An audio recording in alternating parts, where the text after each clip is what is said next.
Hey guys, അപ്പം നമ്മൾ ഉണ്ടാക്കാൻ പോകുന്നത് തെന്നെല്ലിക്കയാണ്. അങ്ങനെ നെല്ലിക്കയെല്ലാം കഴുകി വൃത്തിയാക്കി കൊണ്ടുവന്നിട്ടുണ്ട്. എന്നിട്ട് ഇതിനെല്ലാം ഫോർക്ക് വെച്ചിട്ട് കുത്തി, അതിൻ്റെ ഇടയ്ക്ക് എനിക്ക് ഇത്തിരി കഴിച്ച് നോക്കണം തോന്നി. അപ്പോൾ കഴിച്ചപ്പോൾ നല്ല ചവർപ്പായിരുന്നു. അതിനെല്ലാത്തിനും കുത്തി കഴുകി വൃത്തിയാക്കി എടുത്തിട്ട് വെള്ളം വെച്ചു ഒന്ന് തിളപ്പിച്ചെടുക്കാൻ വേണ്ടി. അങ്ങനെ എല്ലാത്തിനും ഞാൻ ആ തിളച്ച വെള്ളത്തിലേക്ക് തള്ളിയിട്ടു. എന്നിട്ട് പിന്നെ ഒരു സ്പൂൺ വെച്ച് ഇളക്കി കൊടുക്കുകയാണ്. അത് കണ്ടില്ലേ, നെല്ലിക്കയെല്ലാം കൂടെ നല്ലപോലെ തിളച്ചുകൊണ്ടിരിക്കുന്നത്. അത് കഴിഞ്ഞിട്ട് പിന്നെ ഒരു 2 മിനിറ്റ് തിളച്ച് കഴിഞ്ഞപ്പോഴത്തേനും അതിനെല്ലാം വേറൊരു പാത്രത്തിലേക്ക് മാറ്റി.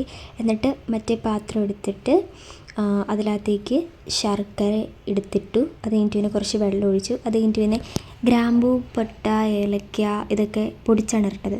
അതിനുള്ള മടി കാരണം ഞാനെല്ലാം ഇങ്ങനെ നുറുക്കിയാണ് ഇട്ടത്. അങ്ങനെ ഇട്ട് കഴിഞ്ഞിട്ട് ശർക്കര അടി പിടിക്കാതിരിക്കാൻ വേണ്ടി ഞാൻ ഇളക്കിക്കൊണ്ടിരിക്കുകയാണ്. അതിനിടയ്ക്കാണ് കൃഷ്ണ വന്നത്. അപ്പോൾ ഞങ്ങൾ രണ്ടുപേരും കൂടി വർത്തമാനം പറഞ്ഞുകൊണ്ടിരിക്കുകയായിരുന്നു. ഞാൻ ആദ്യമായിട്ടാണ് തെന്നെല്ലിക്ക ഉണ്ടാക്കാൻ പോകുന്നത്. എനിക്ക് ശരിക്കും അറിയില്ല അതെങ്ങനെ ഉണ്ടാക്കേണ്ടതെന്നുള്ളത്. അപ്പോൾ ഞാൻ യൂട്യൂബിലൊക്കെ തപ്പി കണ്ടുപിടിച്ച് ഉണ്ടാക്കാൻ പോകുന്നതാണ്. എങ്ങനെ ആവുമെന്ന് എനിക്കറിയില്ല. അത് തിളച്ച് വന്നപ്പോഴത്തേനും നമ്മുടെ നെല്ലിക്കനെല്ലാം കൂടി വീണ്ടും പെറുക്കി അതിൻ്റെ ഉള്ളിലേക്ക് ഇട്ടു. അങ്ങനെ ഇട്ട് ഒരു 20 മിനിറ്റോളം നമ്മളതിനെ വേവിക്കണം എന്നാണ് പറഞ്ഞേക്കുന്നത്. ഞാൻ ആകെ ഒരു പ്രാവശ്യമാണ് എൻ്റെ ലൈഫിൽ തെന്നെല്ലിക്ക വെച്ചിട്ടുള്ളൂ. അപ്പോൾ ഞാൻ ഭയങ്കര എക്സൈറ്റഡ് ആണ്. അങ്ങനെ അതിട്ട് ഇളക്കി കൊടുത്തുകൊണ്ടിരിക്കുകയാണ്. അപ്പോൾ ഇതിനത് നല്ലപോലെ തിളച്ച് വന്നിട്ടുണ്ട് നെല്ലിക്ക. ഇതൊന്ന് തണുക്കാൻ വെക്കാം.